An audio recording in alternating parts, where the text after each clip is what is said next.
বিএনপির গুলশান কার্যালয়ে শোক বইতে স্বাক্ষর করছেন সাধারণ মানুষ। সেখানে আছেন আমাদের সহকর্মী মনিরুল ইসলাম মিন্টু।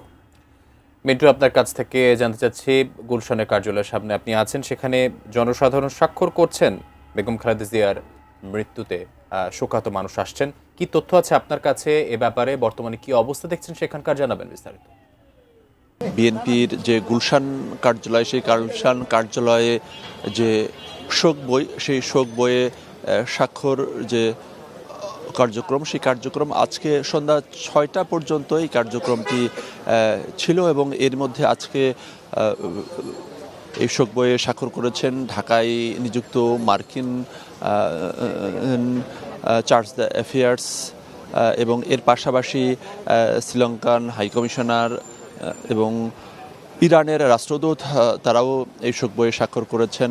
এবং আজকে দুপুরের দিকে এসেছিলেন সারসিনা পীর, তিনিও বিএনপি মহাসচিবের সঙ্গে দেখা করেছেন। এর পাশাপাশি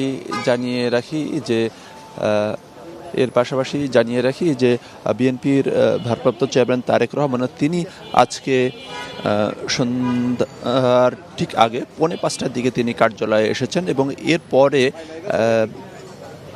পুলিশ মহাপরিদর্শক বাহারুল আলম তিনি এসেছেন, তিনিও ভেতরে রয়েছেন। এবং এছাড়া ব্যবসায়ী নেতা একে আজাদ সহ কয়েকজন ব্যবসায়ী এসেছেন এখানে। এবং আমরা দেখছি যে বিএনপি মহাসচিব মির্জা ফখরুল ইসলাম আলমগীর, তিনি বিএনপি চেয়ারপারসনের যে গুলশান কার্যালয়, সেই কার্যালয়ে তিনি প্রবেশ করলেন।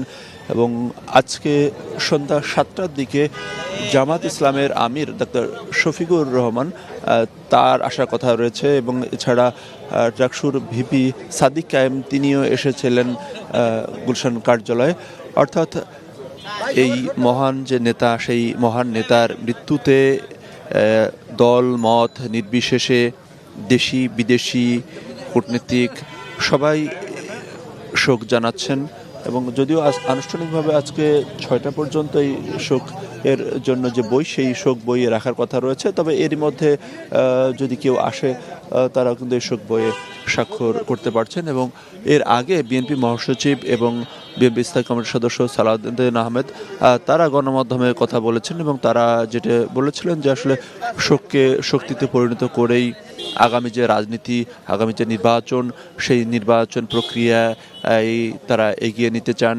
এবং দেশ গড়ার জন্য বেগম জিয়া যে নির্দেশনা এবং যে ভূমিকা রেখে গেছেন, সেই আলোকেই তারা তাদের যে রাজনীতি, সেই রাজনীতি পরিচালনা তারা করতে চান। তো এই মুহূর্তে বিএনপির ভারপ্রাপ্ত চেয়ারম্যান তারেক রহমান কার্যালয়ের ভিতরে রয়েছেন এবং এর পাশাপাশি আইজিপি বাহারুল আলম তিনি রয়েছেন এবং ব্যবসায়ী নেতা একে আজাদ তিনিও কার্যালয়ের ভিতরে রয়েছেন। এবং আজকে সন্ধ্যা 7টার দিকে জামাত ইসলামের আমির ডাক্তার শফিকুর রহমান তিনি আসবেন এবং তারেক রহমানের সাথে দেখা করবেন এবং শোক সন্তপ্ত পরিবারের প্রতি সমবেদনা, সেই সমবেদনা জ্ঞাপন করবেন বলে জানানো হয়েছে।